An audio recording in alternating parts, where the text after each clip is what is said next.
José Manuel Hernández Saldaña. Estudios: licenciado en Derecho por la Universidad Nacional Autónoma de México y maestro en Derecho de Amparo por la Universidad Tepantlato. Cursó los diplomados Amparo en la Universidad de Estudios Públicos de Posgrado en Derecho, Derecho Constitucional y Amparo en el Instituto de la Judicatura Federal, temas selectos del pensamiento jurídico contemporáneo en el mismo instituto, entre otros. Tomó los cursos de Etimología Superior del Castellano enfocada al vocabulario jurídico en la Suprema Corte de Justicia de la Nación, especialización en Derecho Internacional en la Universidad Nacional Autónoma de México, así como en el Seminario sobre Normas Internacionales del Trabajo, organizado por la Suprema Corte de Justicia de la Nación en colaboración con la Organización Mundial del Trabajo. Actividades académicas. Entre las instituciones en las que ha impartido clases se encuentran la máxima casa de estudios, la Universidad Autónoma Metropolitana Unidad Azcapotzalco, la Universidad Autónoma de Sinaloa, el Instituto Nacional de Desarrollo Jurídico y el Instituto de la Judicatura Federal. Distinciones. En el año 2014 recibió la presea Tepantlato al Mérito Académico Estudiante. Actividades laborales.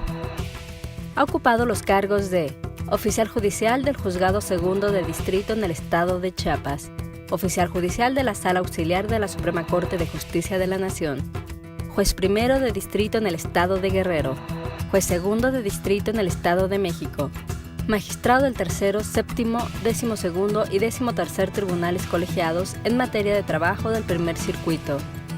A partir de 1987 ocupa el cargo de Magistrado de Circuito. Introducción a la materia laboral. Saco mi banderita y parto de la idea que 2 más 2 en derecho pues es 5, 2 más 2 es 3, allá muy de vez en cuando 2 más 2 es 4. Esto traducido al español, quiere decir que tenemos opiniones de las normas jurídicas, los textos son únicos, pero cada quien lo interpreta, lo lee y saca unas conclusiones diferentes. Lo que ve por acá no lo ve allá, el que ve aquí no ve los lados, y como el periquito, ¿verdad?, mirando por los costados a ver qué cosa hay atrás de las letras de las normas. El caso Radilla siento que es la puntilla de este cambio estructural que estamos viviendo, porque a partir de ese asunto, tan ya conocido por todos, vino la reforma a la Constitución. Y después de la reforma de la Constitución, la reforma de la Ley de Amparo, y para nosotros, los especializados en la materia laboral, vino la reforma de 2012 de la Ley Federal del Trabajo, y ahora, en febrero del año pasado, la reforma constitucional, donde pues hay una total transformación de nuestro esquema judicial en la justicia laboral, porque según dicen un tratado internacional que los Estados Unidos exigían mucho, que no era correcto que la justicia laboral estuviera en manos de un cuerpo colegiado llamado Junta, y que todo lo que es cuestión de derecho pues debe estar incorporado a los poderes judiciales, en este caso de la Federación y de los estados de la República. Por eso es que también esos cambios se deben ahora en tiempos modernos de tanta tecnología. Yo creo que, y habiendo tantas escuelas de derecho, pues yo creo que se justifica que se exijan mayores elementos para que la justicia laboral tenga un repunte, porque quiero comentarles que en el medio siento pues una especie de desprecio a nuestra materia laboral, le dan prioridad al derecho administrativo, lo hacen destacar, obviamente la materia penal, por las razones que ustedes mucho conocen, se tiene un auge mayúsculo, la materia civil un poquito más abajo, y finalmente la materia del derecho laboral.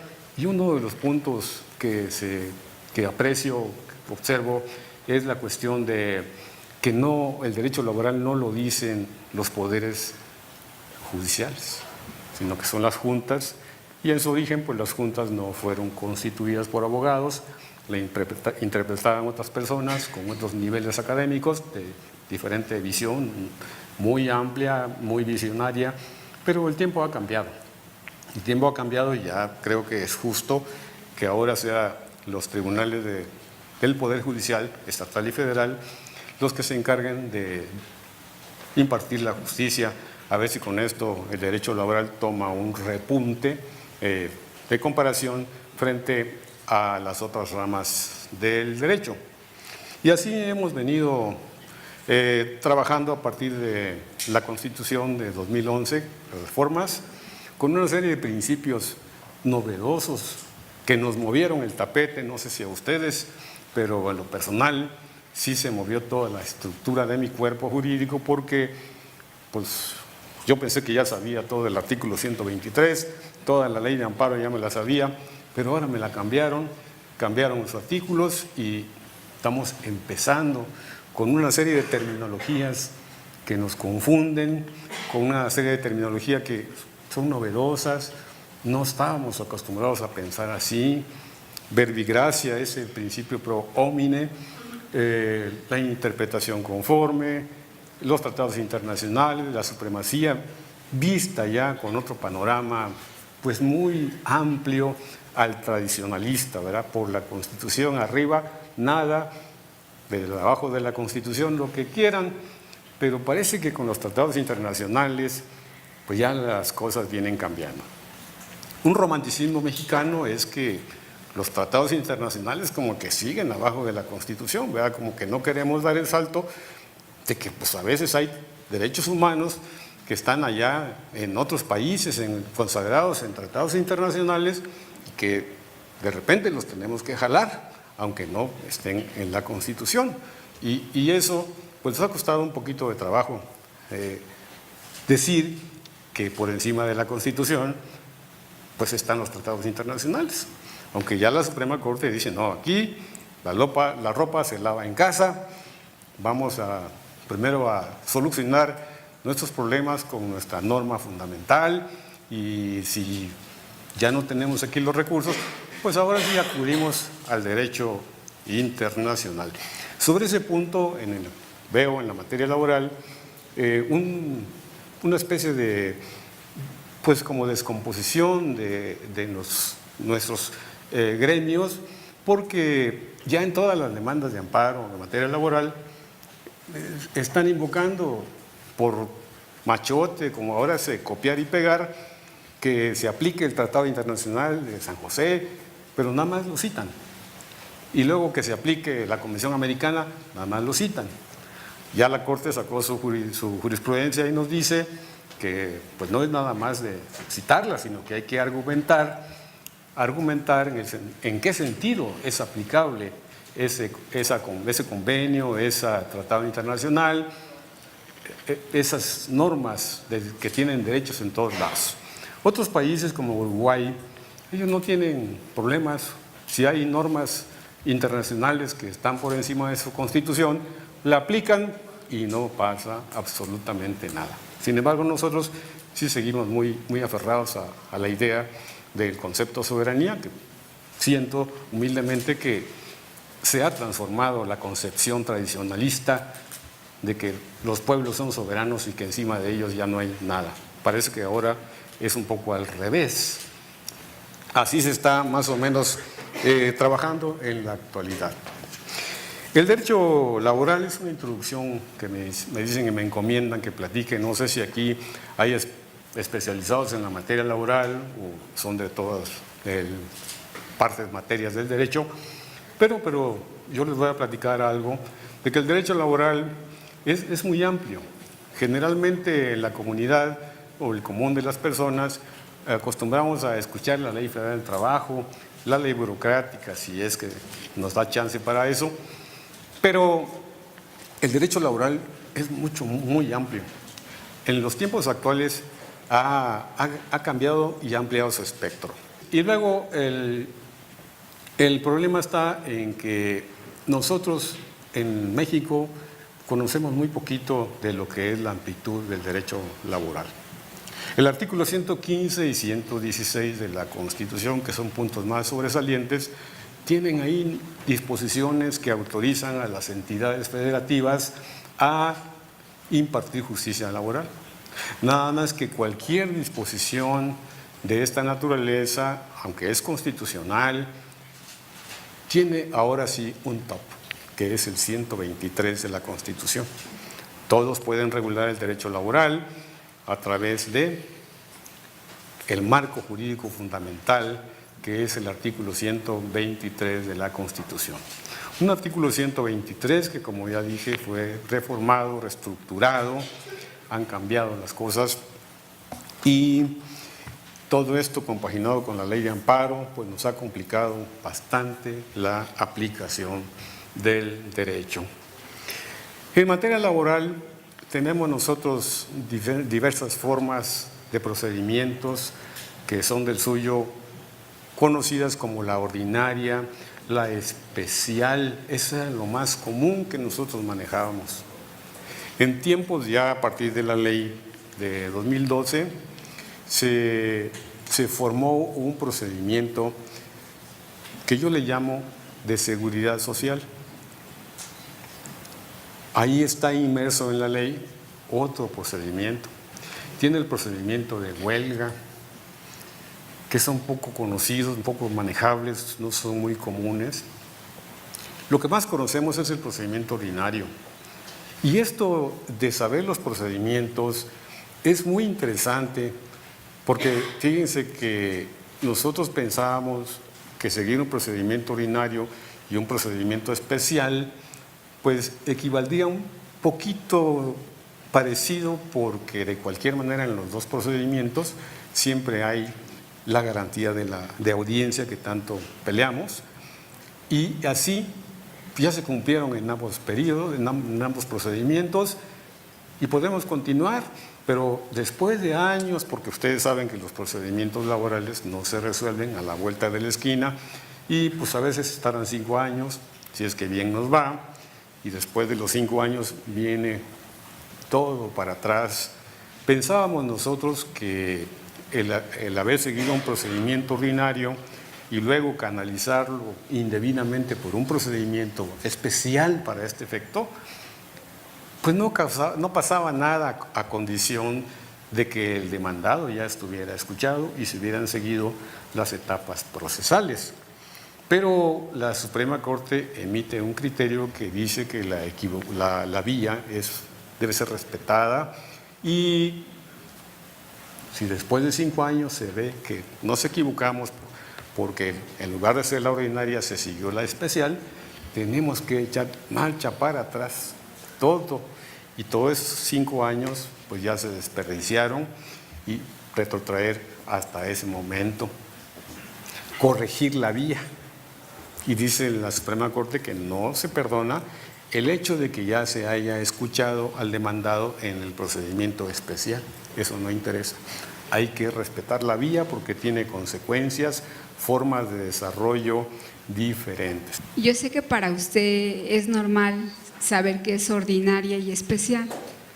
¿Podría marcarme la diferencia, por favor? Sí, el procedimiento ordinario, digamos que ese es el procedimiento que normalmente se usa con su demanda, con su audiencia, ahora una audiencia de pruebas y luego de conciliación, demanda y la conciliación. Pero el procedimiento especial nada más se compone de una audiencia de pruebas, conciliación, demanda y pruebas. Y las consecuencias, por ejemplo, de no contestar las demandas, también tiene una sanción jurídica distinta, porque si no contestas la demanda se pueden tener por cierto los hechos. Tener por cierto los hechos es estar casi crucificado. En cambio, los procedimientos ordinarios, por ejemplo, no contestar la demanda, pues se presume cierta, pero salvo prueba en contrario. De tal manera que el demandado tiene la esperanza de que, a pesar de no haber contestado, si comparece a la etapa de pruebas, entonces tiene la oportunidad de ofrecer excepciones. Ese es uno de los cambios fundamentales. Y eso es lo que dice la Corte. No hay que respetar los procedimientos. No se pueden cambiar las vías. Ahora, fíjense nada más, tener por contestada la demanda en sentido afirmativo en materia de ordinaria da la posibilidad de que el demandado llegue corriendo, barriéndose y ofrezca pruebas en contrario. Y esa prueba en contrario todavía es más aguda porque, verbi gracia, los tiempos van cambiando, te ofrece, no es cierto que lo despedí, sino que renunció. Y al renunciar, pues lo toman como prueba en contrario. Yo les quiero platicar que cuando estuve en la Suprema Corte como secretario de Estudio y Cuenta y a la postre juez, la renuncia no era una prueba en contrario, sino que era materia de una excepción. Entonces, el 879 de la Ley Federal del Trabajo nos decía salvo prueba en contrario. Y esta disposición del 879 ha venido pues creciendo en su aplicación, porque no es cierto el horario, te lo demuestro, no es cierto que te haya corrido, hay renuncia. Y entonces la contestación en sentido afirmativo, salvo prueba en contrario, ya no es tan potente, digamos. Tener por cierto los hechos es diferente, porque tener por cierto los hechos, pues ya casi te quedas sin pruebas, y eso es muy delicado para el demandado. Verbigracia, cosas como esas, el caso de la personalidad en los procedimientos. El caso de la personalidad pareciera un tema tan trillado también, que ha venido caminando, evolucionando, va para allá, se viene para acá, regresa, hasta que vino, creo que la ley actual de amparo, como que a poner un hasta aquí, aparentemente. Pero el artículo 692 nos da una situación que vuelve otra vez a cambiar, ponernos en duda. Incluso el día de ayer estuvimos estudiando en el colegiado una tesis reciente que por ahí traigo, que sacó la Suprema Corte, que es de suyo importante, adelantándome un poquito a los tiempos. El 692 nos dice que los apoderados deben exhibir cédula y habla por ahí de los abogados patrones. Esta expresión de abogados patrones la someto a su consideración. Francamente yo no le comprendo mucho cuáles son los abogados patrones. Entonces se presentó la contradicción de tesis, aquí está, y nos dicen ahí que si un apoderado obtiene el poder del representante del patrón y esa personalidad, ese mandato lo acredita con la escritura correspondiente o con una carta poder, ya no necesita cédula. Eso salió ayer. Ahí está para los que practican el derecho laboral. Si es apoderado que obtuvo del representante legal y lleva la escritura o la carta poder, ese ya no necesita cédula.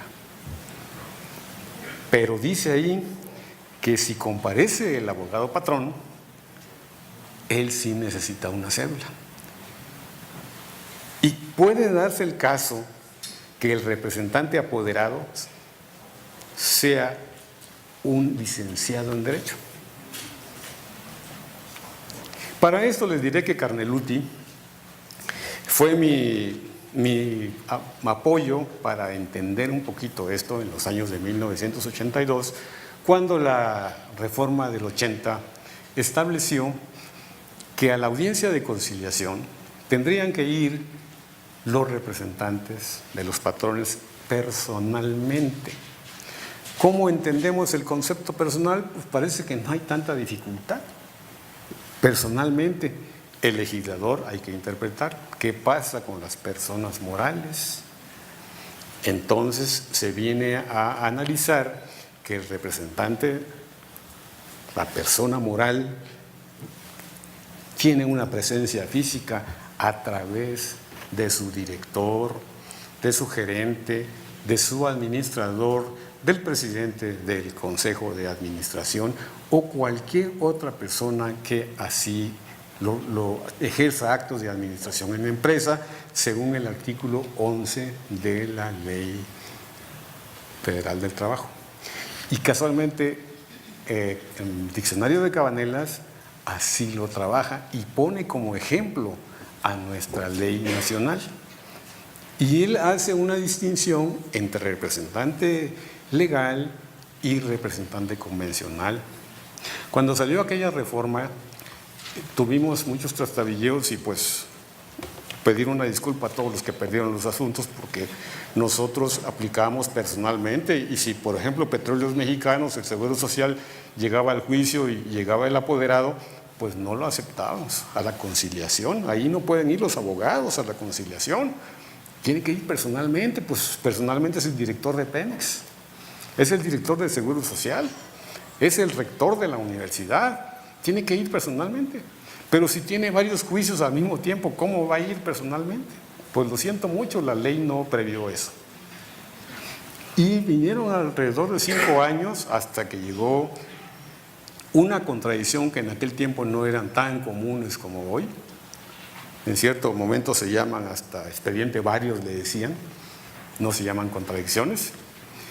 Y en una tesis del año de 1985, se dijo ahí por la Suprema Corte, la cuarta sala, que la persona moral tenía una representación legal en el juicio, a condición de que el apoderado que asistiera a la audiencia obtuviera ese poder del director, de quien tuviera facultades. Ya estando en el juicio, si cumple con eso, ya está personalmente. Y el diccionario habla de la diferencia entre un mandato, una representación legal y una representación convencional. La representación legal, como su nombre lo indica, siempre va a estar establecida en una norma jurídica, porque es legal. Y no se puede delegar, que es lo que creo que no hemos querido aceptar. Yo lo predico porque ahí está el respaldo que yo tengo, que es el diccionario de Cabanelas. Él así lo maneja. Y dice que si es por ley, la representación legal no se puede dar a otro. O sea, ante un notario no podemos ir a dar la representación legal. Pero sí tenemos facultades para dar una representación convencional, que prácticamente pues es lo que conocemos en el mundo como los apoderados. Ahí sí, pero entonces es una gran diferencia. Y lo que quiso la norma es que estuviera personalmente el demandado. Entonces la Corte ahí ya da unas ideas, qué es lo que se entiende por personalmente. Pero lo que sí creo que debemos tener bien establecido es que el representante legal solamente los que están en el artículo 11. Los demás vendrían siendo, pues digamos, apoderados. Eso fue en el 85, para darle funcionalidad a la norma de exigir la presencia personal a la audiencia de conciliación. So pena de que si no iba personalmente, entonces venía la consecuencia de que a la etapa siguiente de demanda y excepciones, tendría que otra vez volver a ser personal, y si no comparecía, pues se quedaba crucificado prácticamente. No había nada que hacer. La Corte le dio esta interpretación y parece que esa norma pasó a la historia, ya se nos olvidó. Ahora con el 692 que nos dice la cuestión del poder, que los apoderados deben acreditar con cédula, viene esta transformación de la Corte que nos dice, no, la representación legal, digamos el director le da al abogado, el apoderado, y el apoderado va al juicio, ese ya no quiere cédula. Pero si comparece como abogado patrono, ahí sí tiene que haber cédula. Entonces yo aquí sí apelo que me digan, porque estamos batallando, quiénes son los abogados patronos, quiénes son los abogados patronos, porque creo yo que un abogado apoderado pues es igual. Así me desarrollé, aprendí. Pero ¿quiénes serán esos abogados, patrones? Parece que fueran diferentes que el apoderado. Esa es una parte bien interesante que se está trabajando. Ayer llegó la contradicción y se las estoy compartiendo para que sea un elemento fresco.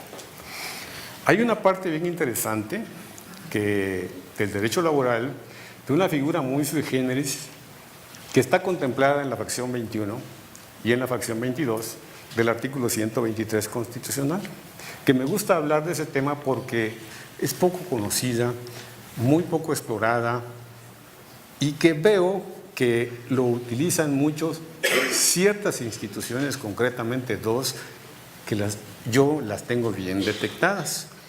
Y se trata de una figura que se llama en materia laboral la insumisión al arbitraje.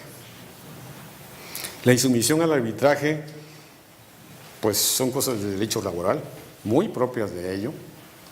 Le da la oportunidad al patrón de rehusar lo que es el arbitraje. Para esto diremos que el juicio pues es conciliatorio, es de arbitraje y es de pruebas. Ahora ya están bien distinguidas las etapas. Y hay veces que el patrón ya no puede continuar con vida en la relación laboral con el trabajador y entonces las propias disposiciones constitucionales prevén esta posibilidad de cómo apartarse de ese trabajador. Recuerdo que en la exposición de motivos que dio origen a las fracciones estas, los diputados aplaudieron cuando salió esa posibilidad de excepción. Una excepción que está prevista en el artículo 49 de la Ley Federal del Trabajo. No en todos los casos, que quede bien claro. Solamente opera cuando se demanda por el trabajador la reinstalación. Nada más en ese caso, porque puede demandar indemnización y ahí no se puede dar la insumisión. Pero si pide reinstalación, sí se puede dar la insumisión al arbitraje. Pero la ley contempla 5 casos específicos nada más por ahí. En el artículo 49, de lo más común que nos acontece a nosotros es tratándose de los trabajadores de confianza, es un tema también de suyo muy importante en la materia laboral. El trato que reciben los trabajadores de confianza desde el punto de vista jurídico. Cuando el trabajador es de confianza y demanda al patrón, el patrón tiene una oportunidad de decir: yo no quiero juicio. No quiero juicio, no quiero arbitraje, dicen ellos. Por eso se llama insumisión, no me someto al arbitraje. Y la propia norma contempla las sanciones jurídicas que esto ocasiona. Y es el artículo 50 el que nos fija la forma en que se va a liquidar a este trabajador, porque ya no puede continuar la convivencia laboral.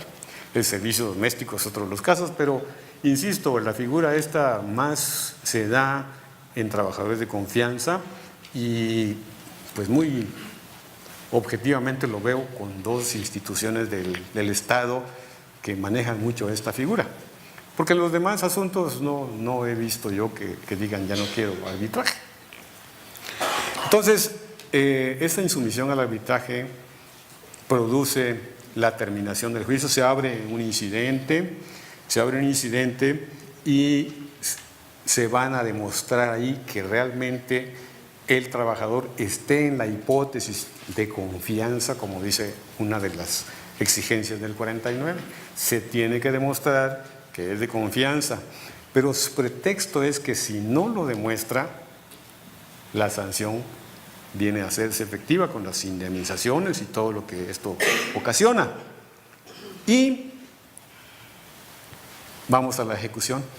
Pero hay una cosa bien interesante, que en las demandas laborales no siempre se agotan con la reinstalación y con el pago de salarios caídos, sino que aprovechando esa coyuntura se reclaman otra serie de prestaciones, otra serie de reclamos de seguridad social. La insumisión al arbitraje se ha comprendido como que nada más abarca a lo que es la reinstalación a los salarios caídos y no sé qué otra prestación tiene por ahí. Y todo lo demás, ¿qué pasa? Nos encontramos ahí con una disyuntiva. Una disyuntiva que al final de cuentas entra la demanda y no quiere arbitraje, entonces toma un rumbo que es el incidente de insumisión al arbitraje. Pero por el otro rumbo continúa el procedimiento ordinario para dirimir todo lo relacionado con las demás prestaciones. El detalle está en que después de que el patrón en el incidente de insumisión no logra demostrar que esa persona es de confianza, quiere retomar, repuntar, reintegrarse al procedimiento ordinario y ahora volver a poner la excepción. El detalle está para con los que se dedican a la administración de justicia laboral a nivel junta, que pues eso ya no es posible. Sin embargo, le dan entrada y le permiten que vuelva a contestar y pues ya de nada sirvió lo agotado. Y esto a la postre se va al juicio de amparo y allá lo tenemos que revirar, que ya no puede tener esa oportunidad porque sería doble, ya perdió su chance. Tan simple como esto, ¿verdad? El procedimiento se bifurca, se abre. Uno va por acá y otro va por acá. Se ve extraño. Lo cierto es que la insumisión al arbitraje se resuelve por medio de un incidente. Y lo que está acá, por medio de un laudo. Por medio de un laudo. Y ahí sí ya siguen sus cuestiones como vías del ferrocarril, que hasta la distancia parece que se unen, ¿verdad? Como el mar y el cielo. Así, se pegan, pero están separados. Y no tiene nada que ver acá con esto. Pero para que quede más sólida la idea en la cabeza de cada uno de nosotros, pensemos en el juicio de amparo, que ya está más trillado por nosotros, ¿verdad? Cómo el juicio de amparo nace y al entrar la demanda, si se pide, se abre el cuaderno de incidente de suspensión, se abre por acá y el juicio principal, le llamamos nosotros, va por acá. Si han ido a los juzgados, verán que el principal es una carátula verde y el incidente es una carátula rosada, y por eso ya es una cosa objetiva que los distinguimos y se abren así. Pero no se pueden, se odian, digo yo, los procedimientos, no se pueden ni ver. No puedo ver acá ni puedo ver acá, aunque los tenga aquí. Están divorciados. Están divorciados y se van. Es hasta el final que ya se juntan. ¿Estamos de acuerdo? Se juntan y se manda el archivo. Pues el procedimiento ordinario así es. Ahora, fíjense nada más, el detalle de la Constitución, que da dos oportunidades al patrón. Primero, vamos a olvidarnos de que opuso la insumisión al arbitraje. Él se sometió al arbitraje, es vencido, condenado a la reinstalación y ahora vamos a la ejecución. Para esto ya se cocinaron pues 3 años, 4 años y bien nos va. Y a la hora de ejecutar, dice el patrón, ¿sabes qué? No quiero cumplir el laudo. Híjole, pues ¿para qué tanto desgaste, verdad? Pues no quiero cumplir el laudo y está en su derecho. Está en su derecho, siempre y cuando esté en las hipótesis del artículo 49. Y ya no puede, el trabajador no puede hacer nada. Porque incluso la calidad, si es de confianza, quedaría establecida en el laudo y simplemente no quiero cumplir el laudo. Es otra figura. Ahora, ¿qué nos ha pasado? Que los patrones, al contestar la demanda, dicen, ¿sabes qué? Desde ahorita te digo que no quiero cumplir el laudo. En lo personal, decía, no, espérate tantito para que haya caldo de pollo. Pues tiene que haber pollo, espérame tantito. ¿Cómo te vas a poner a una ejecución si no sabes si te voy a ejecutar? No puedes hacerlo. Es como estar adivinando si va a llover mañana, no sé. Entonces,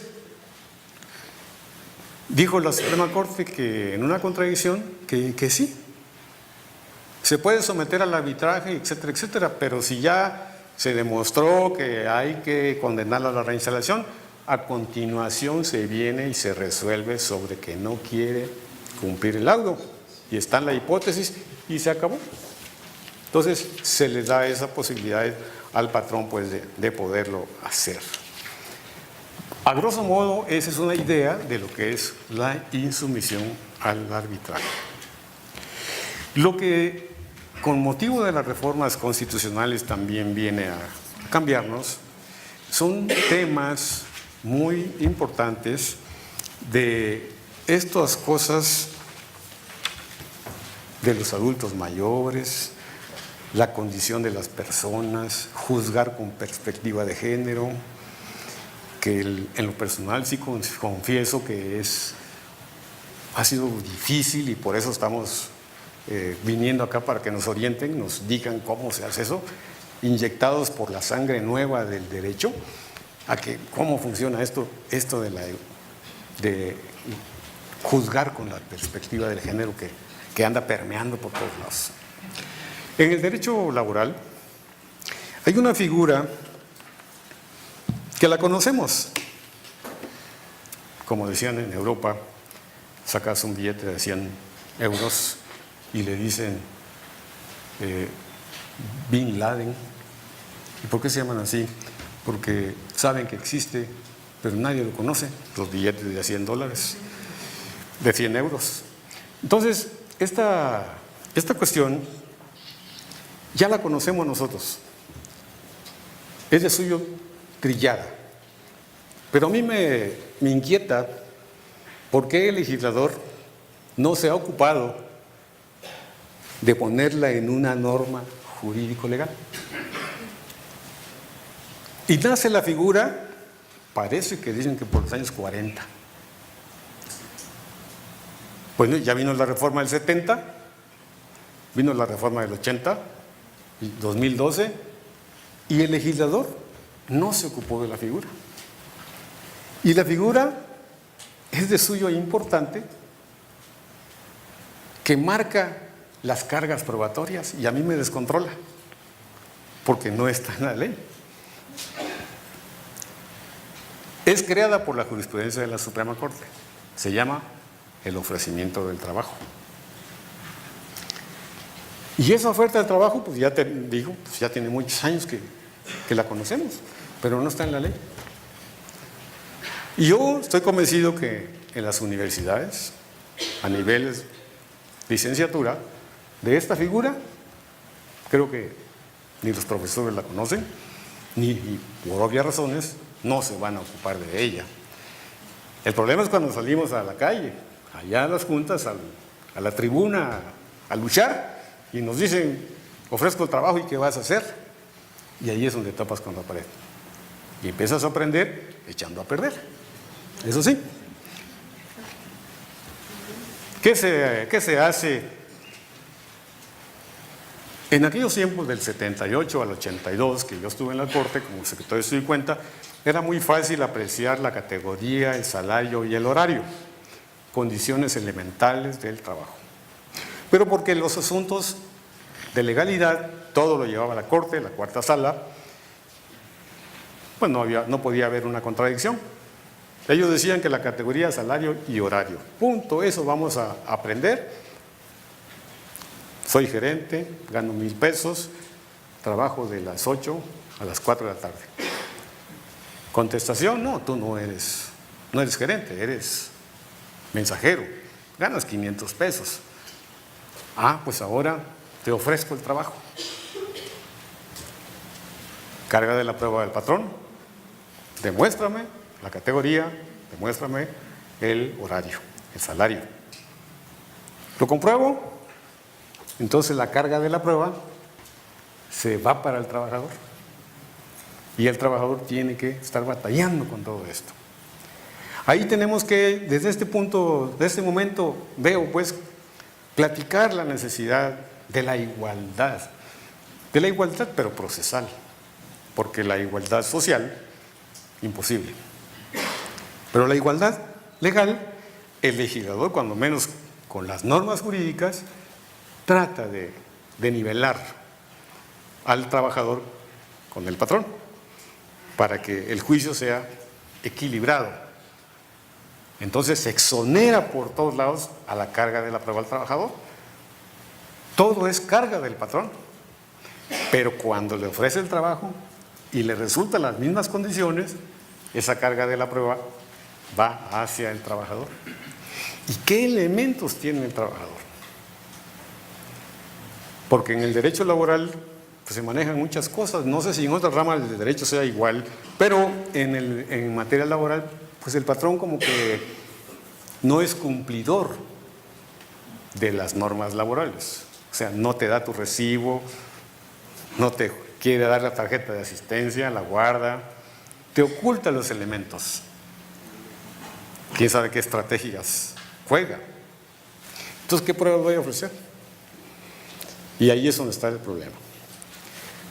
La cosa curiosa de esto es que con los cambios modernos, la tecnología, la Constitución, ahora nos dice la perspectiva de género.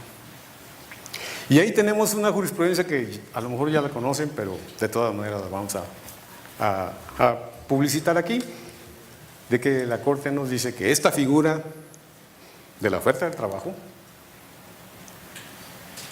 no se da, no se toma en cuenta, aunque se oferte, no se toma en cuenta si el origen del despido se da cuando la trabajadora está embarazada. Bueno, puedo platicarles de dos casos prácticos en donde la trabajadora plantea su despido y el patrón le ofrece el trabajo. No hay problema, se considera de buena fe, se califica la oferta de buena fe, carga de la prueba es para el trabajador y al final perdió.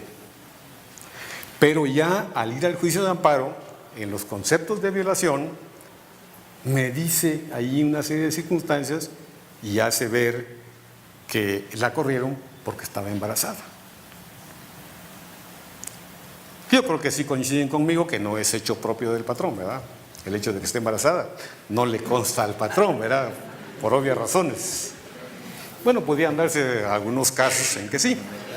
Entonces, pues les dijimos, no, cuando tú intentaste la demanda, debiste haber dicho que la dabas por entendido que te corrían porque estabas embarazada, pero no lo dijiste. Entonces no es elemento de la litis. También entendemos esto perfectamente bien. Entonces, ¿cómo se iba a pronunciar la autoridad? No puede.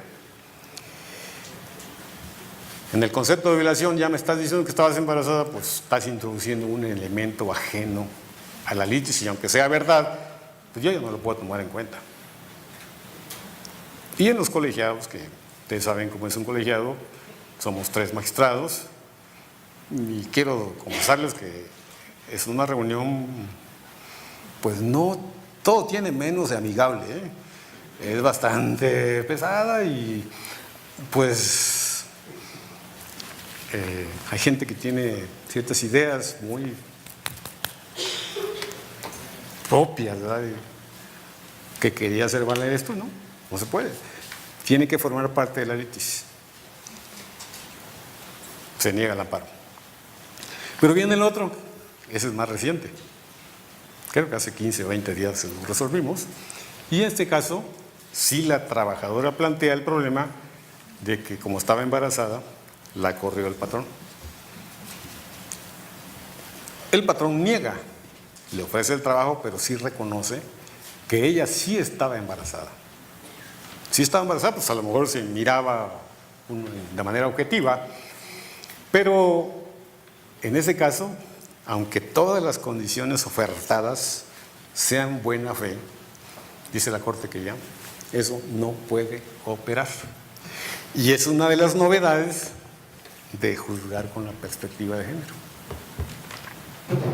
Se ve otro espectro. Se presume que la corre porque está embarazada, que es uno de los temas, pues históricamente, que han batallado el sexo femenino en cualquier parte del trabajo, ¿no?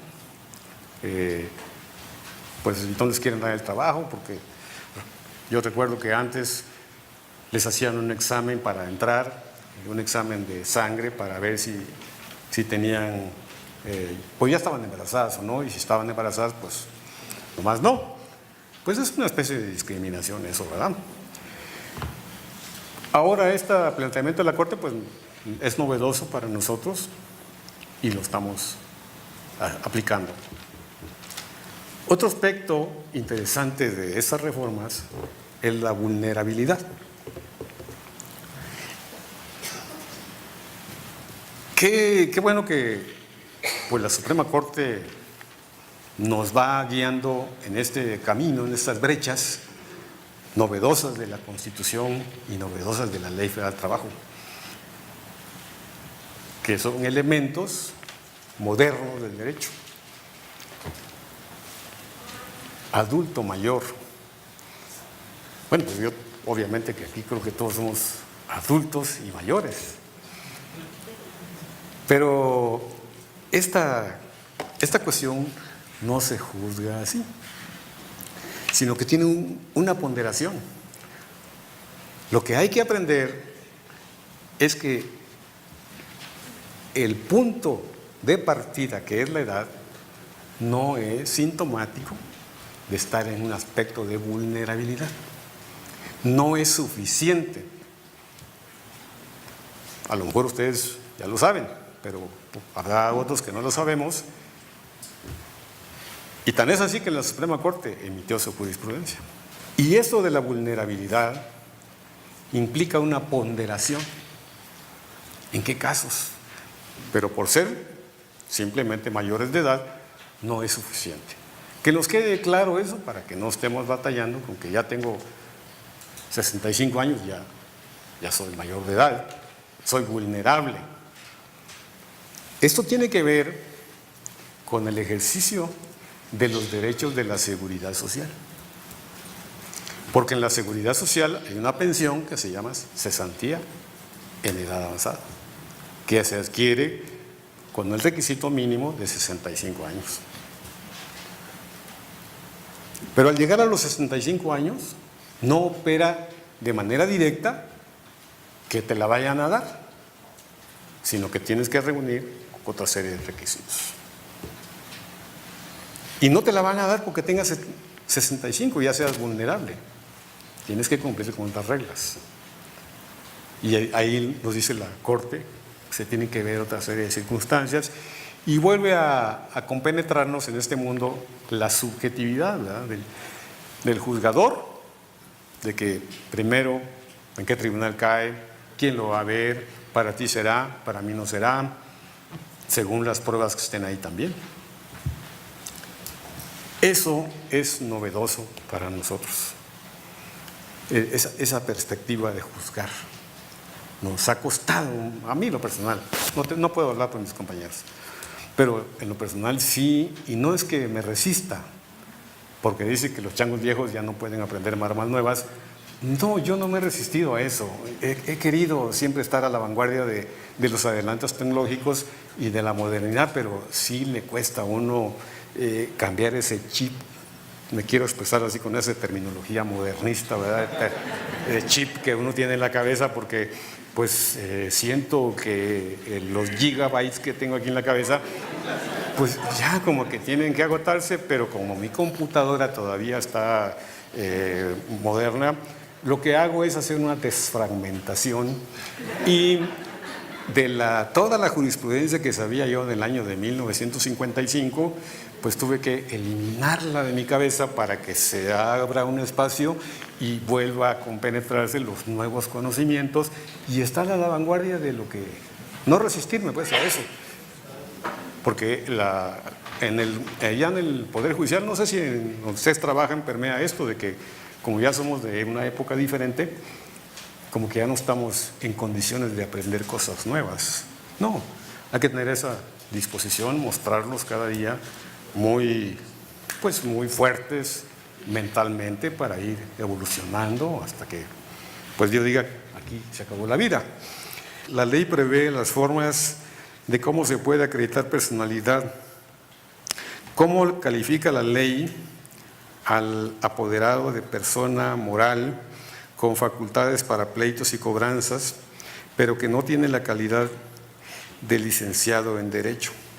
El detalle que yo platiqué es que si el representante legal de la empresa, hablemos del director general para aterrizar, le da poder al señor licenciado, pero que no es licenciado, dice que no se le puede exigir la cédula. Yo creo que ahí se contestaría esto. Pero si el licenciado le da poder al compañero que está acá para que lo haga como abogado patrono, creo que tú sí tienes que acreditar tu cédula. Eso se me ocurre para la pregunta. No sé si se satisfaga con esto. Porque también puede ocurrir que el mismo director de la empresa sea licenciado en Derecho. Y como tal, comparece al juicio y él solito, como director de la empresa, se defiende y no le vas a exigir cédula. Ahí todavía lo veo más convincente porque al final de cuentas él es la empresa. Entender esto pues de la personalidad de las empresas morales, pues lo que yo he aprendido es que cuando el director engendra ese cargo, haz de cuenta que se pone el capuchón de la empresa. Donde va el director, pues ahí va la empresa, es personalmente, si lo podemos ver así. Entonces, si él va al juicio y es licenciado en Derecho, él se defiende. Como es representante original, pues no se le puede exigir más, y menos la cédula. Lo que aquí dice la Corte es que si el representante le da poder a otra persona, no se le puede exigir cédula. Ahí es donde está la nueva aplicación que tenemos que hacer. Y las autoridades del trabajo, pues tenemos que aprender esta cuestión. Juntamente con este tema, hay otro de suyo muy vinculado, que me gusta platicarlo, porque tiene trascendencia y aplicación en la vida diaria de nosotros. No creo que lo confundamos, pero lo aplicamos. Y entonces ponemos trastabilleos a la impartición de justicia, pues. En materia laboral, las partes no es necesariamente que estén asesoradas por un licenciado en Derecho, no es obligatorio para la autoridad que ambas partes estén asesoradas.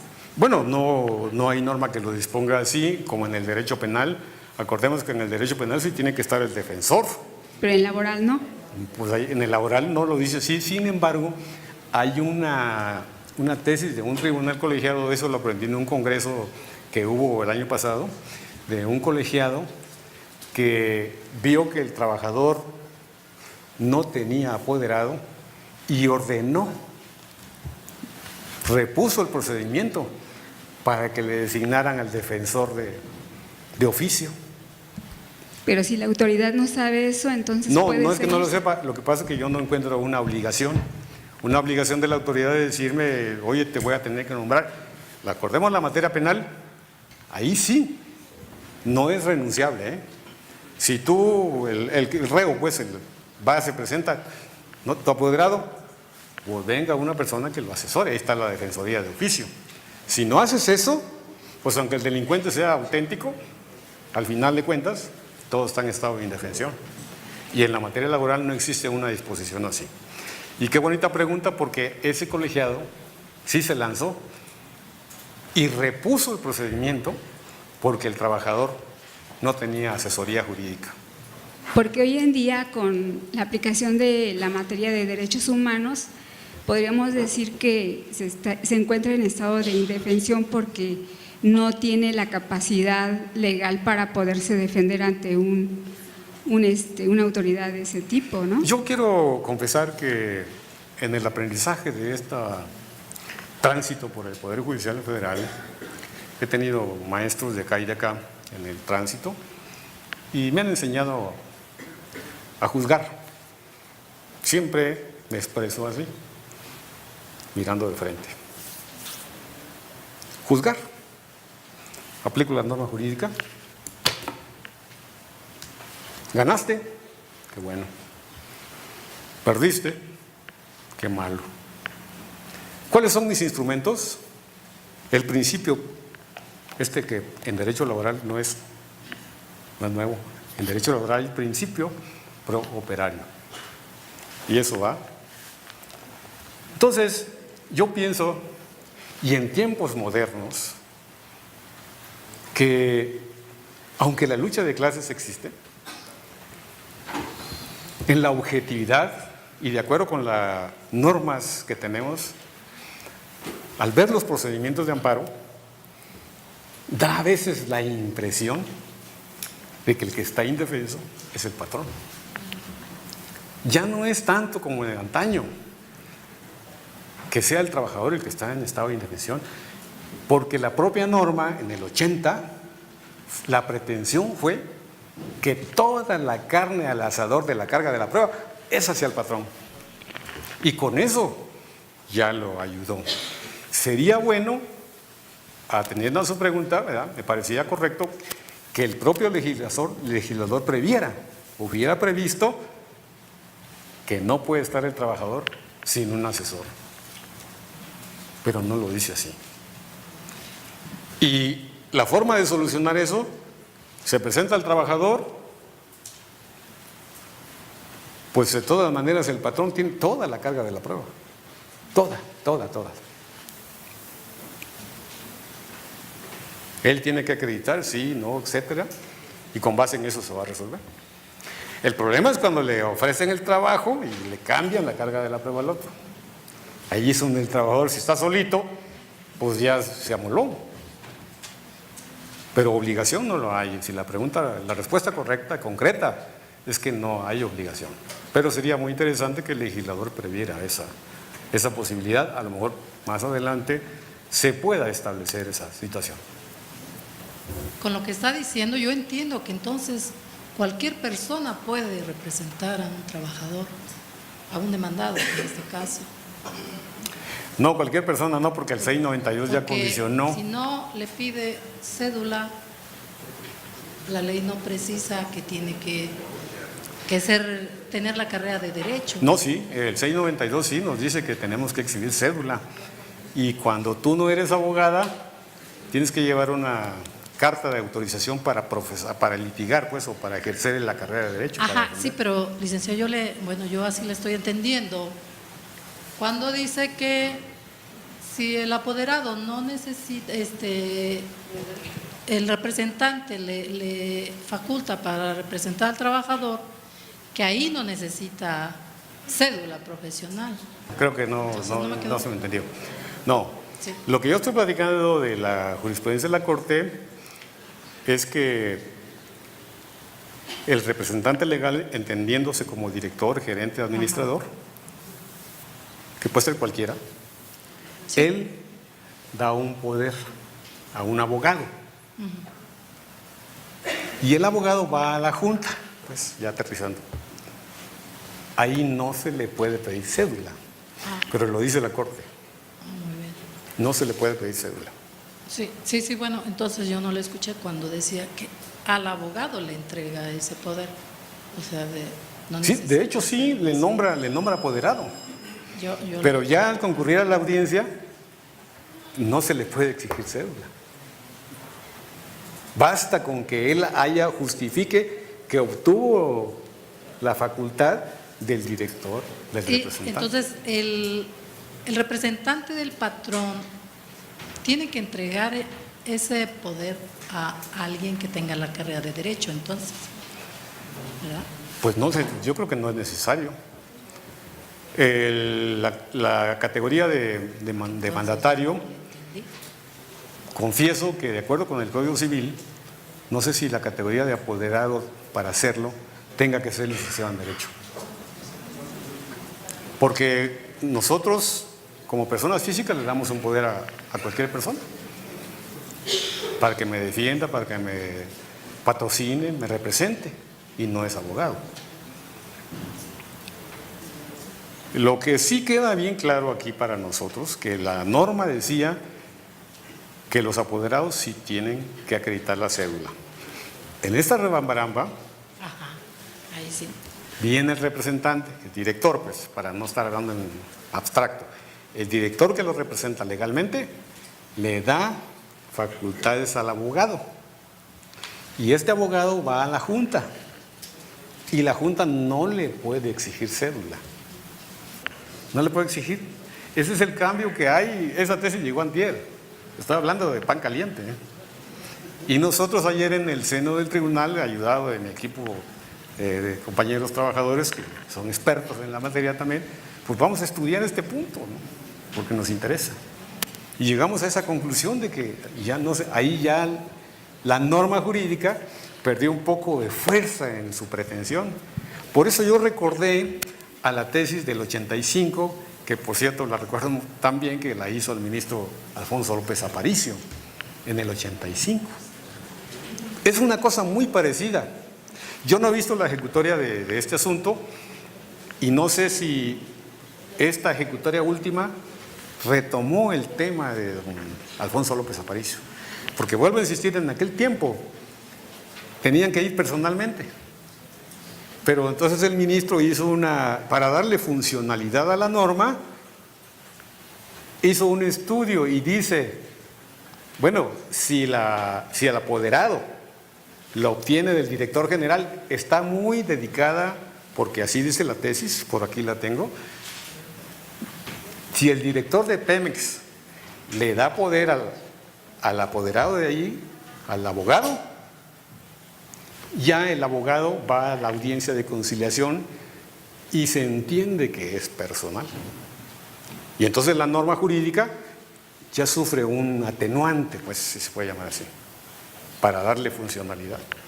Porque de otra manera también, ¿cómo explicamos nosotros que vaya el director de Pemex a todos los juicios, el director del Seguro Social a cada juicio, el de la universidad? Pues ahí pues, también no sería posible, ¿no?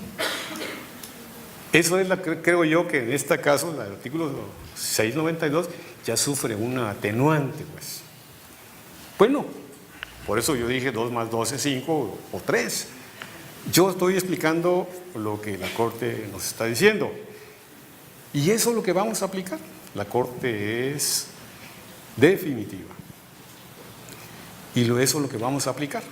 Yo vengo a convidarles, pues, para nuestro ejercicio, sobre todo los que impartimos esta justicia, pues saber este elemento básico. Y yo les decía antes que, juntamente con este tema, y esto muy dirigido quizá a los impartidores de justicia, en relación con la legitimación, porque no entiendo razones jurídicas para que al llegar la demanda a la puerta de la Junta se le esté examinando la legitimación. Para esto, ¿verdad?, a este nivel en que estamos ubicados en este instante, pues entendemos que es la legitimación. Ser los tutores del derecho sustantivo. Entonces, en el derecho sustantivo, con la presentación de la demanda en la Junta, no se puede observar. Pero esta figura de la legitimación la están practicando mucho en tiempos de hoy en las cuestiones colectivas de los sindicatos. Entra una titularidad, pues una pretensión de titularidad,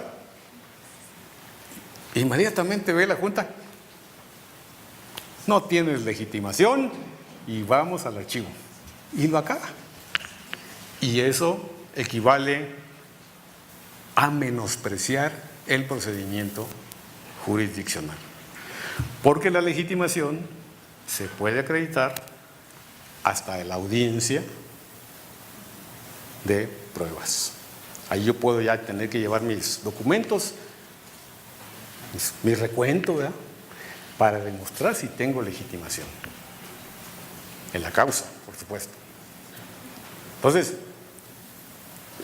sobre texto de personalidad y todo esto de legitimación, a los procedimientos colectivos se le está dando esta salida. Es un procedimiento colectivo que está impregnado de tintes políticos, no deja de serlo así.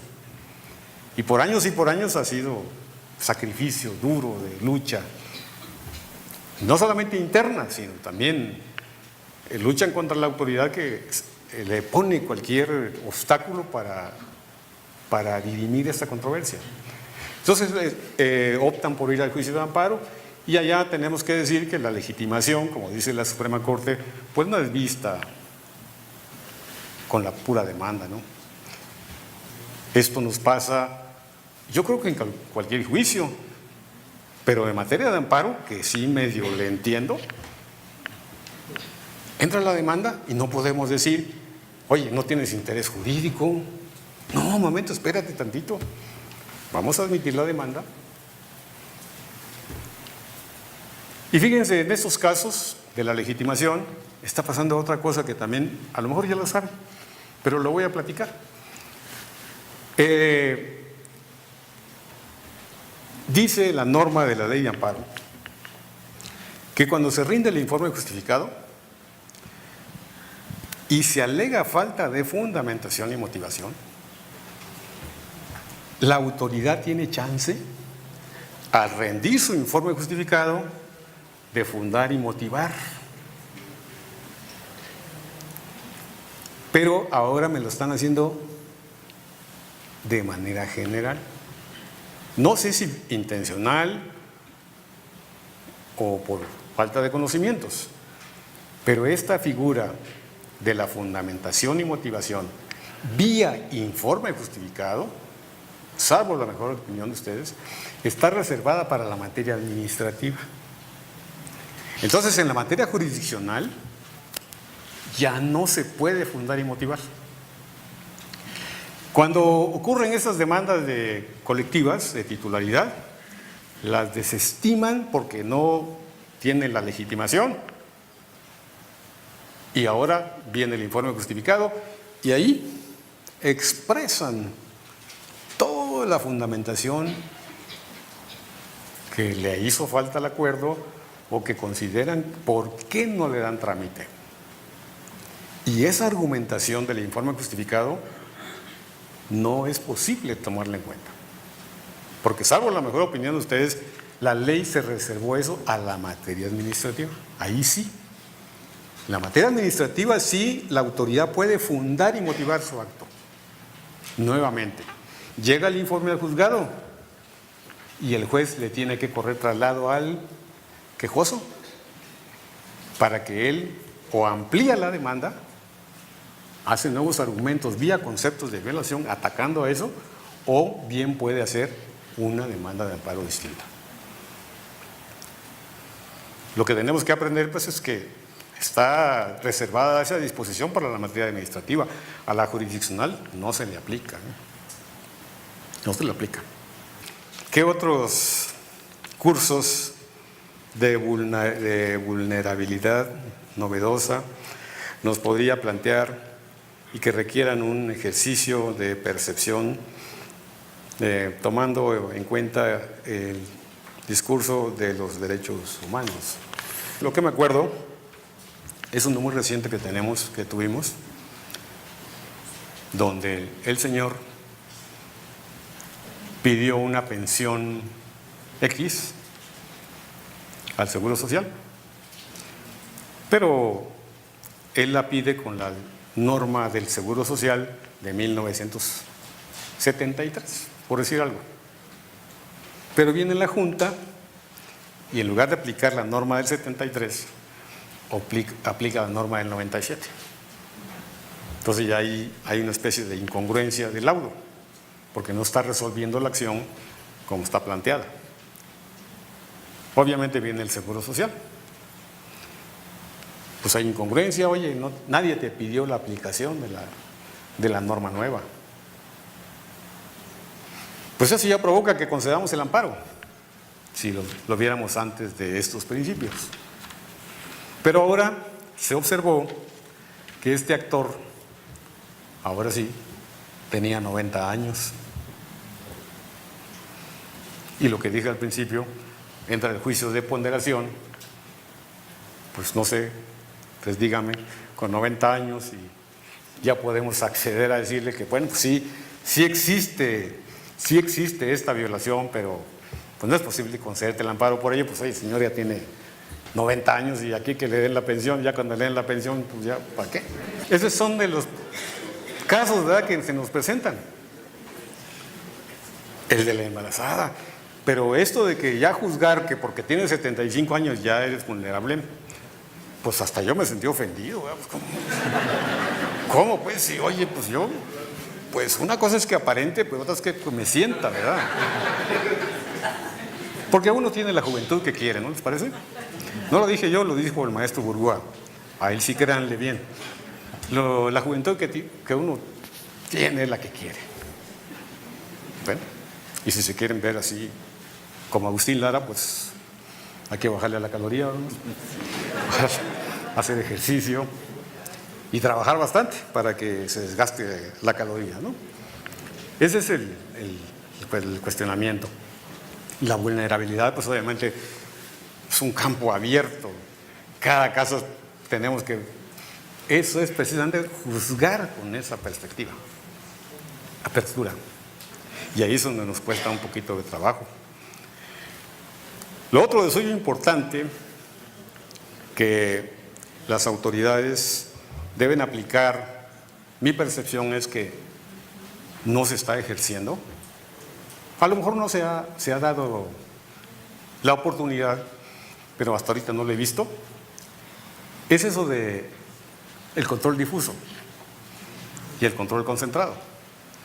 Para eso nosotros tenemos que entender el control concentrado, que era exclusivamente para el Poder Judicial de la Federación, los tribunales de la Federación, por eso se llama concentrado, nada más ellos, el Poder Judicial. Y el otro control era el difuso, pero ese control difuso no estaba permitido en México. ¿Qué pasa ahora? Se abre la compuerta y dice que las autoridades sí pueden ejercer el control difuso. Ya me preguntaron en una plática que di cómo se aplica eso. Pues yo dije que había que preguntarle a un abogado porque pues, si está complicado, ¿verdad? ¿Cómo se aplica eso? Pues tú aplícalo, ya vienes al amparo y aquí tenemos chance de reflexionar y a ver si estuviste bien o estuviste mal, ¿no? Pues es que el control difuso es muy confuso. Sí, pues ese es el detalle, no es tan sencillo. Atreverse a afirmar que una norma de aquí, de la ley laboral, sea inconstitucional, pues hay que hacer un estudio. Pero tenemos que aprenderlo a hacer, que es el reto que nos da la ley. Nos da una buena oportunidad para que nos desenvolvamos como abogados, como impartidores de justicia, ahora en las juntas, hasta el día de hoy y creo que por todo el año, pero yo creo que ya el año que entra o quién sabe cuándo, pero es un hecho cierto que ahora van a ser los tribunales de la Federación y los tribunales de las entidades federativas del Poder Judicial los que van a aplicar el control difuso. Pero aplicar el control difuso, pues había que hacer nosotros un estudio, estar mayor preparados, para eso vinieron acá, ¿verdad? Para que mañana ya estén confusos y difusos, echándole ahí a las sentencias. Porque yo puedo apreciar, eso está muy vinculado con el artículo 128 y el artículo 133 de la Constitución, ¿verdad? Que dice que cuando uno toma un cargo de juez, jura uno respetar la Constitución y las leyes que de ella emanen, que las normas deben estar apegadas a la Constitución, siempre hay que respetar la Constitución. Artículos 133 y 128 están bastante amarrados ahí.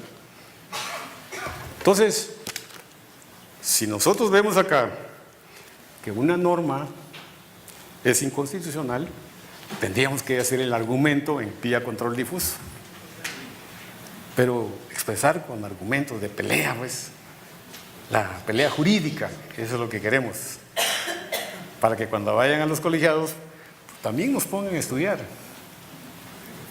porque en eso también hay de mi parte una observación de que no tenemos mucha pelea jurídica, nos falta la argumentación, y todo porque estamos muy esperanzados en la materia que manejamos a esto que se llama suplencia de queja, ¿no? A tal grado que ya vía conceptos de violación nos dicen conceptos de violación y súpleme la queja, ¿no?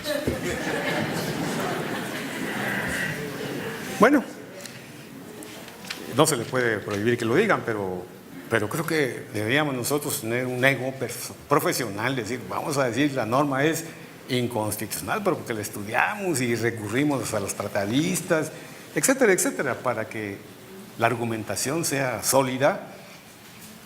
Y si es al patrón, pues que le cueste destruir eso, ¿verdad? Y si es el trabajador, pues le suplimos la queja. Pero eso es lo que pasa. El control difuso en eso consiste, que la autoridad puede observar que la norma secundaria choca con la Constitución.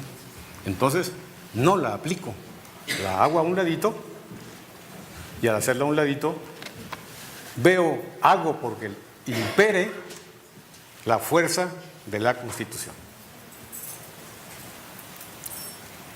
Pero ¿quién lo está ejerciendo? Pues francamente no lo he visto.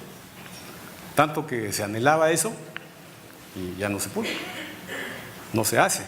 Quizá estemos en un proceso de evolución y a lo mejor más tarde que temprano vendrán ya las nuevas resoluciones que contengan esos temas, sobre todo pues ahora que las cosas van a cambiar, porque como que las juntas federales pues ya están un poquito desmotivadas, si se puede llamar así, porque saben que su futuro pues ya no está tan seguro de permanecer ahí. Es un tema que a mí me preocupa mucho porque pues el legislador dijo que toda esta justicia va a pasar a la federación, materia de juntas federales, materia locales a los tribunales superiores de justicia, pero pues obviamente quién sabe si calcularon qué pasa con todo ese personal, qué pasará.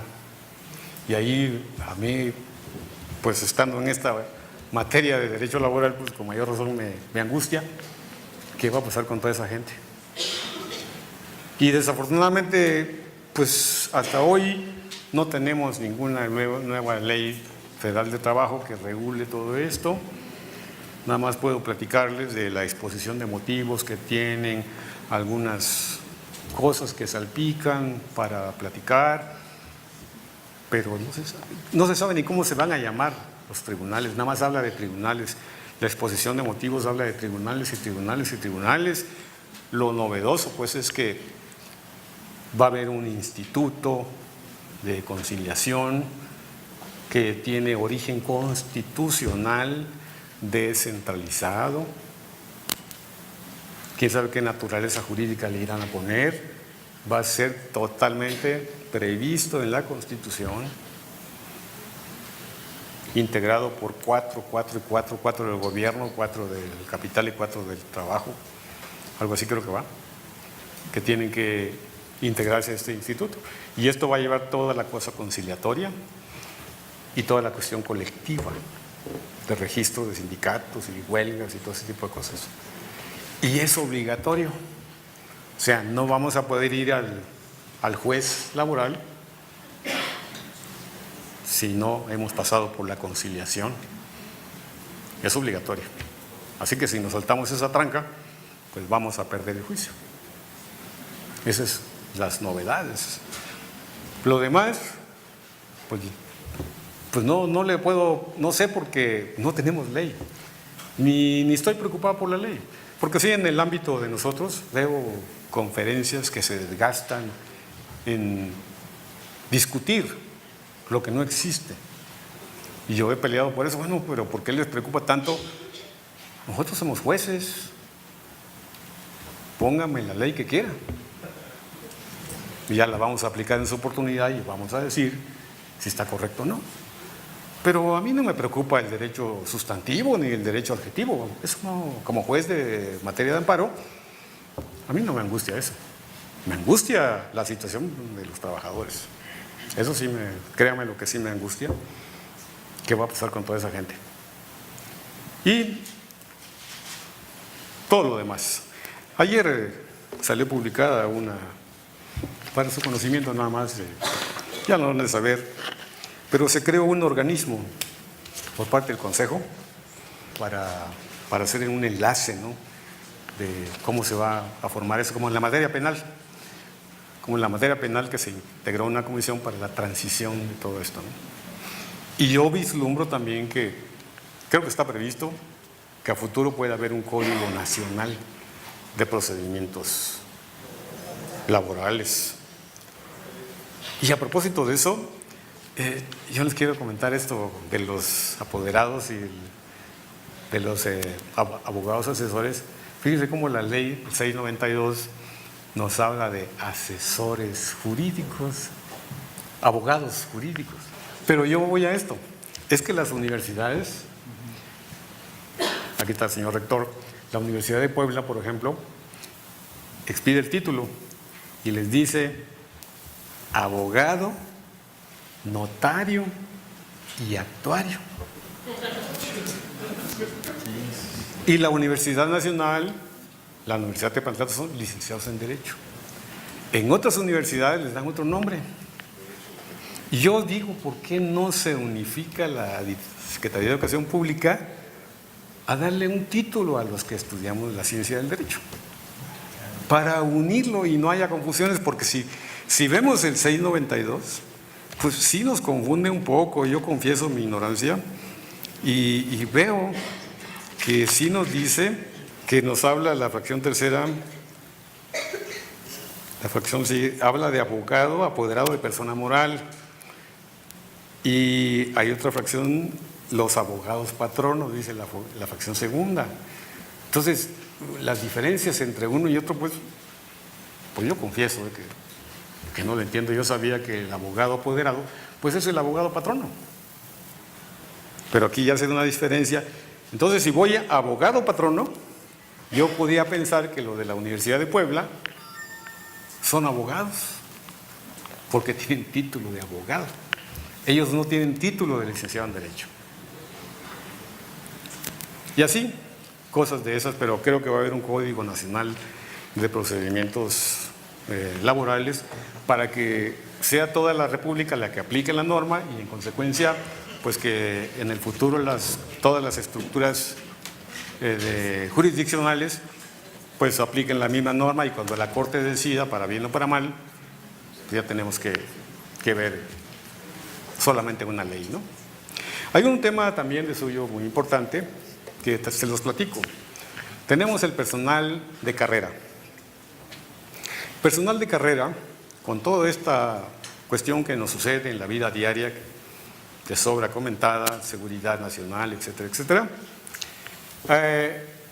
se han expedido leyes exprofesamente para los cuerpos de seguridad que les prohíben la reinstalación, pues sobre pretexto de protegernos a la ciudadanía, ¿no? Pero el Servicio Profesional de Carrera estableció que cuando un trabajador es despedido de ahí no tiene derecho a la reinstalación, solamente a la indemnización. Y en la indemnización se queda corto el legislador. Vienen las demandas, las pretensiones, y los que son despedidos quieren la reinstalación, pues se les dice que no, nada más la indemnización. Oye, pero también quiero salarios caídos, pero la ley no lo prevé. Entonces el Pleno de circuito de aquí de la Ciudad de México, en la vía contradicción con unos colegiados, sostuvo que los trabajadores del Servicio Profesional de Carrera, artículo 10, sí tienen derecho a la indemnización y como consecuencia al pago de salarios caídos. Y así lo estableció el Pleno de Circuito. Se hizo una jurisprudencia y se venía aplicando. Siguiente asunto, amparo directo. Oye, dice el patrón, Estado, ¿por qué me condenas a salarios caídos si la norma no lo contiene? El colegiado dijo, el Pleno de Circuito ya lo estableció, que le pagues salarios caídos y te lo aplico. Como es amparo directo, se fue en revisión a la Suprema Corte. Y la Suprema Corte dijo que no procedía el pago de salarios caídos. Nada más se queda con la indemnización y punto. Le dieron la razón al Estado y se derrumban los salarios caídos, se derrumba la jurisprudencia del Pleno de Circuito. El siguiente asunto, la misma cosa, vamos a la Corte y ahora la Corte nos dice que estos trabajadores tienen derecho a la indemnización y a 20 días por año. Le dio otra salida buscando quizá una mayor prerrogativa para el trabajador que ya se va.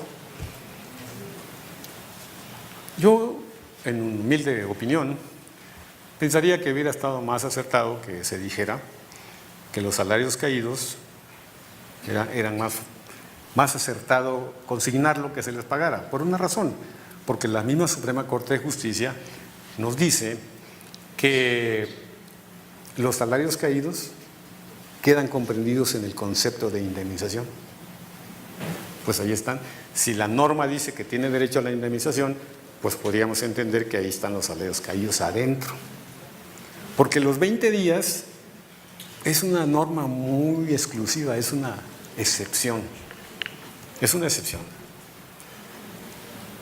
Pero ya se definió que esos trabajadores tienen derecho a los 20 días y a la indemnización. La materia del trabajo no es solamente la Ley Federal del Trabajo. Y les quiero platicar otro tema que también es de suyo importante y novedoso. No ha tenido mucha aplicación. Pero nosotros sabemos que los trabajadores al servicio del Estado se rigen por el apartado B y van al Tribunal Federal de Conciliación y Arbitraje. Yo espero, señor rector, que en un futuro la Ciudad de México también tenga un tribunal de conciliación y arbitraje propio, para que ventile los asuntos de los servidores públicos de la Ciudad de México. Y así el Tribunal Federal de Conciliación será para la pura federación. Quizá se previó, se va a ver, pero no se ha actualizado.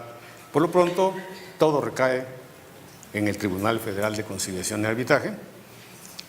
Y ahí tenemos una norma, el artículo 46, que nos dice que en una causa específica el patrón no puede despedir al trabajador, servidor público.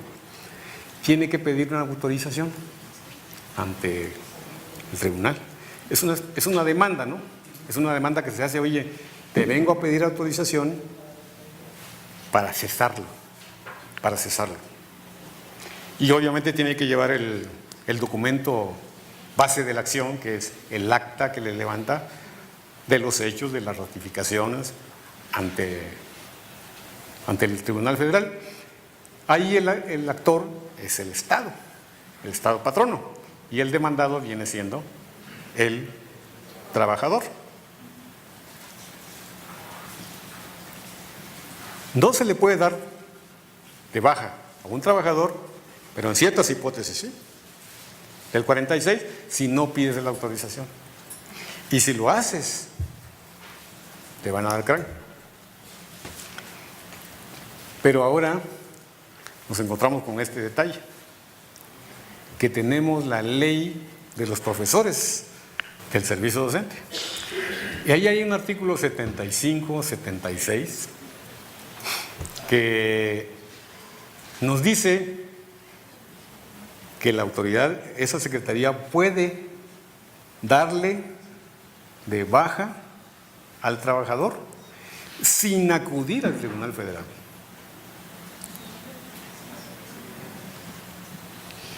Yo lo planteo como forma doctrinaria, ¿verdad?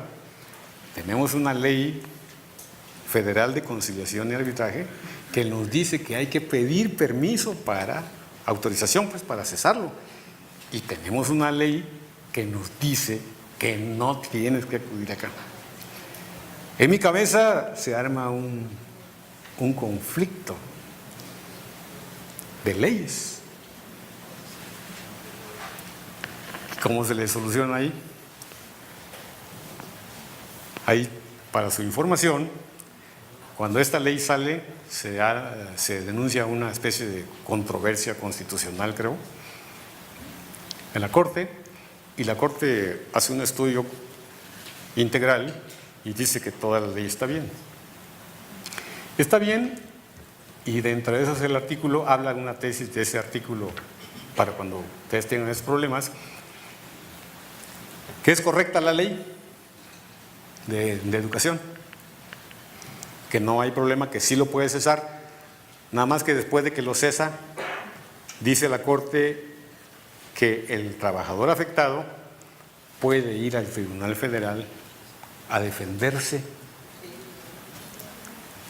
por la instrucción del procedimiento que está en esa ley diferente. Y pues son detalles que van cambiando por esto de la seguridad. Si hablamos de los trabajadores de confianza, la fracción 14 del 123, pues es un problema muy complicado y pues la angustia de los trabajadores, ¿verdad?, que se ven separados porque son de confianza, con o sin razón, pero que la Constitución dice que no tienen derecho a la estabilidad en el empleo, nada más a la protección del salario y a la seguridad social. Problema de los policías. Los policías los dan de baja y paran de contar. Pero otros trabajadores que son de confianza. Entonces tenemos ahí el problema con el artículo 5 de la ley burocrática, que nos hace una descripción de las categorías de los trabajadores que son considerados de confianza. Y se empieza a enredar este tema. Que el patrón contrata a la gente y le da un nombramiento de trabajador de confianza. Y al ser trabajador de confianza, pues quítate ese mote, ¿no?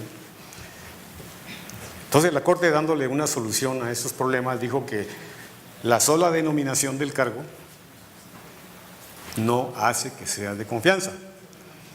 Hay que demostrarle las funciones.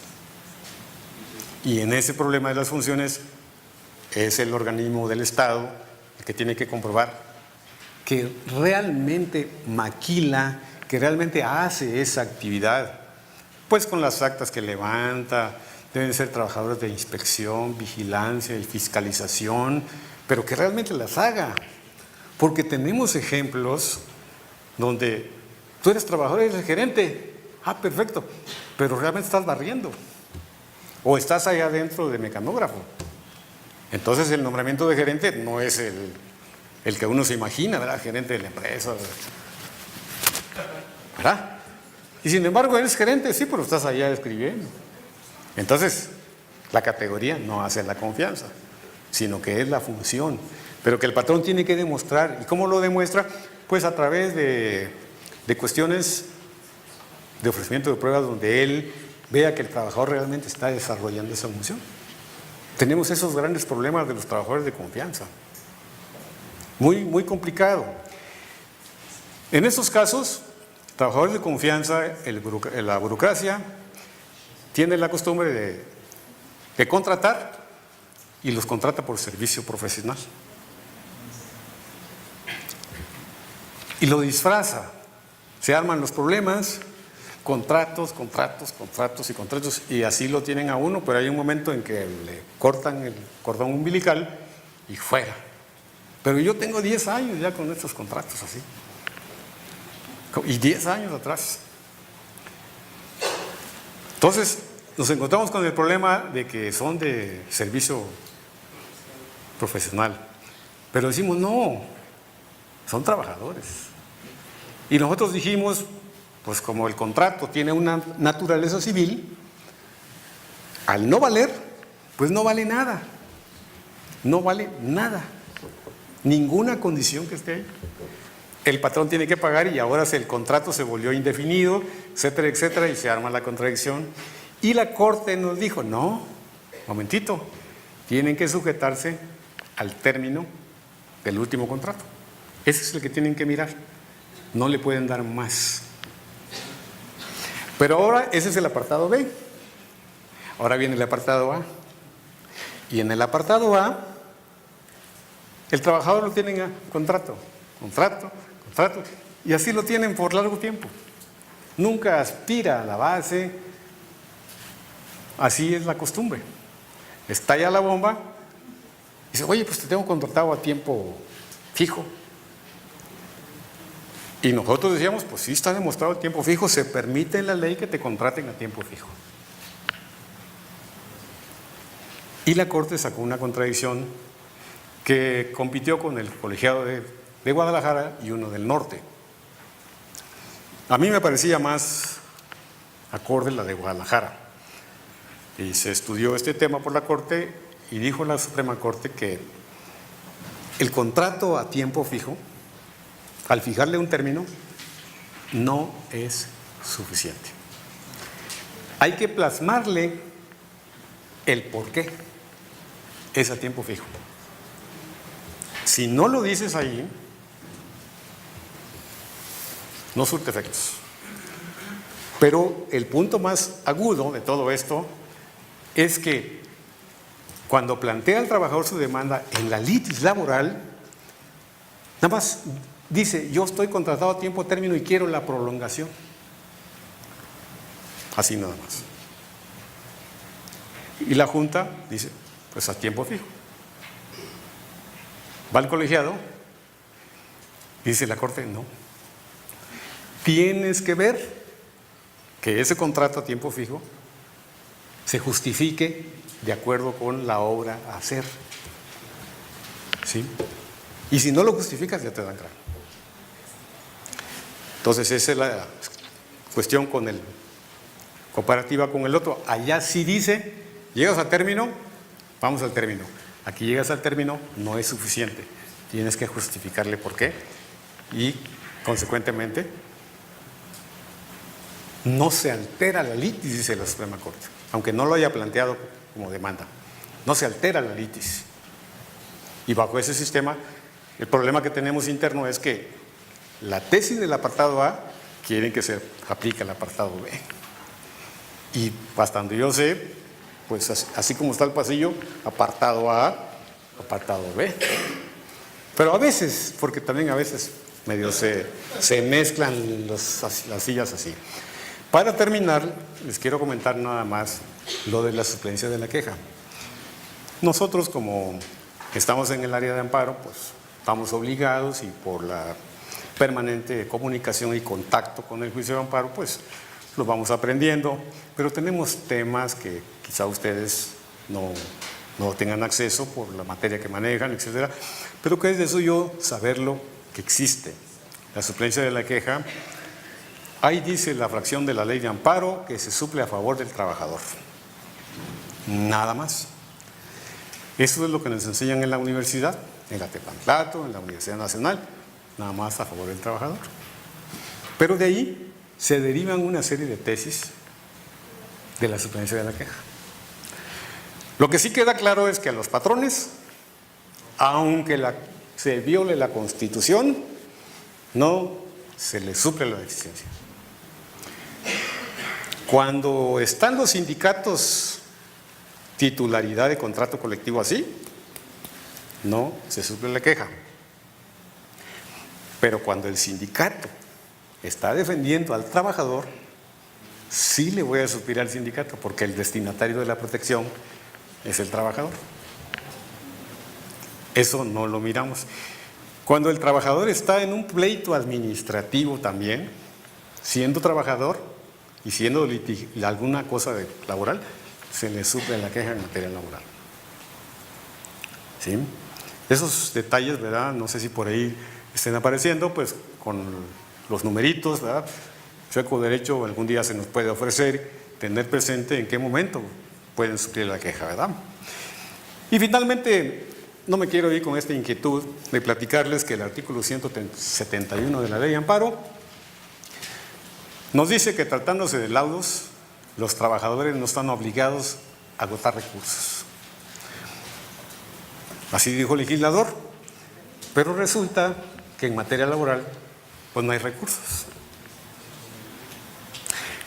El punto fino, agudo para nosotros, para ustedes y para todos los que estamos aquí, poner atención cuando se trate del laudo. Si yo reclamo el laudo, antes del laudo es la instrucción, y en la instrucción, pues obviamente no hay recursos. ¿Qué voy a agotar? Nada. Se pudiera presentar una notificación mal hecha, y entonces hay un recurso que se llama incidente de nulidad de notificaciones. Si no lo agota el trabajador, llega el laudo y me está alegando la notificación, no lo puedo obligar a que agote el recurso. Pero después de juicio, acuérdense que hay antes de juicio, dentro del juicio y fuera del juicio. En materia laboral, cuando ya estamos afuera del juicio, que es después del laudo, entre toda la etapa de ejecución, ahí sí hay un recurso, que es el de revisión. En la materia burocrática tenemos el artículo 128, que sí prevé el recurso de revisión, pero dentro del juicio. Y era obligatorio agotarlo hasta antes de la reforma de la Ley de Amparo. Ahora, en la actualidad, el trabajador ya no tiene obligación de agotar ese recurso. Pero en el procedimiento de ejecución sí tiene que agotar el recurso. El recurso de revisión procede contra actos del actuario, lo conoce el presidente. Contra actos del presidente lo conoce la Junta. Ya no vamos a hablar más de los procedimientos de remate y de ejecución porque nos llevaría aquí toda una semana y no acabaríamos.